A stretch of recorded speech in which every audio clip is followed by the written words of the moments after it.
we're here at Coral Sea Road, and we have some guests that would like to share with you all. We're still here holding space, holding it down, Honokea Wave today. If you haven't seen all of our posts today, please check out Kalaeloa. I don't give you my key. Keep going. You can check out Kalaeloa Hawaii's page.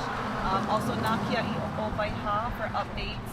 And we're gonna start this afternoon. We're still here.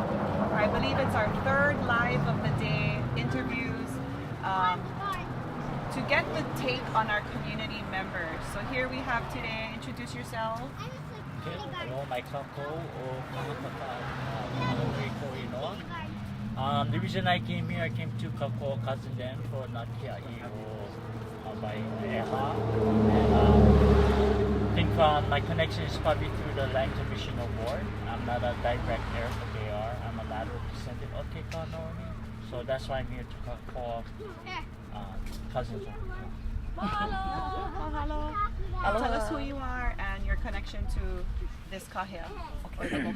O Kele Ko'u Inoa, Akana, and I was born and raised in Honolulu, actually Bush, and I live in this area again now, and so family brought us to this discussion, and so yeah, that's how we made it. We're happy to be here. Your next question for each of you is, can you share with those who are listening some ideas that could make better use of this aina? Each of you come from a different aspect of a protector, kia'i. All of you serve within your communities as leaders in the capacity that you're being called. And with that kuleana that you have chosen to awamo, I would like you to share, if you can, some ideas that could help foster better resolution to this aina. Because maybe people need that creative insight from the people, from within our community and throughout the Pai Aina. And those of you who are watching, we encourage you to drop your sentiments as well as ideas of better use for this aina instead of a wave pool, because maybe that's what needs to be encouraged, and we would like to hear what our community members have to say about a better idea for use of this area. Plant food. I mean, come on, it's a no-brainer. We have to put food in the ground. I mean, we're like way behind. We needed food in the ground like yesterday. I mean, it's very important and imperative, but I don't think anybody sees the severity situation that we're in. The shipping containers like coming in, we're messed up. So definitely food. Restore the water. My recommendation is shut down these 2 wave pools that doesn't even make sense to exist. Shut them down. Restore the water back to the people, to the mahiai, to farmers so that Kanaka can grow food or grow our medicine. We need land and water. They go hand in hand. You can't just give us land and then no more water. So it goes back to Konahiki, right? So you look on your royal patent, if a kupuna was in Konahiki, they was in charge of the water. Then that's your ohana, step forward. That's why you're here. Ke Kaanohi, yeah, ohana. My LCA 11216, yeah, if you want Ke Kaanohi, yeah, halamai, kako, cousins.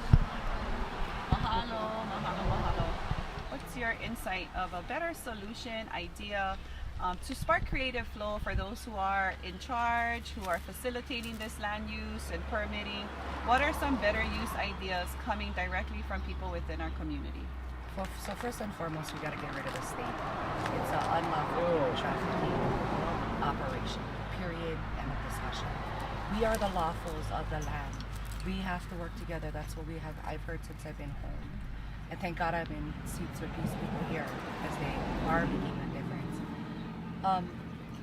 It's really hard for people to look beyond the work that needs to be done. And so I think that we need to gamify things to get people out so that it's not like so rigid and only like if we rewarded people for planting instead of just acting like, because we have to bring people off the fiat currency money system. We have to bring them off you working as an employee for one corporation, but you could be working lose yourself inside, like what Kahak was talking about. Maybe you out at the fish farm, maybe you planting more seaweed, right? Maybe you only hear you at the water table now. Maybe you're a part of the journey. And I think what I have witnessed from when I came home is that the Kanaka, the mighty, the strong, the censorship of the people who control the fiat money systems and all the systems, they shut you down. They shut me down. That's the one thing I have in common. When the information cannot be shared, nobody can hear you, right? And you praying and hoping that other people hear you, and they do, because you're putting the energy out there. But making things fun and rewarding and educational, those things can be done even right from home. You don't have to be going and doing it from one school anymore. But we can make these places like schools, right? And we can, everybody who came out here today, if they was recording, they would have evidence. And so we have to look at it as we are the evidence that we have to put out. And Queen Leokalani never had one cell phone, she never had the internet, they never even had fax machines, they had to use ships. But now we get our own technologies and we can introduce and adopt. And definitely we need to farm, because when the ships don't come in, those who aren't farming and those who aren't preparing, it's really going to be hard to put you first at the front of the line when only get one limited amount of supply at the time. So those are just some ideas. But Joe? Thank you.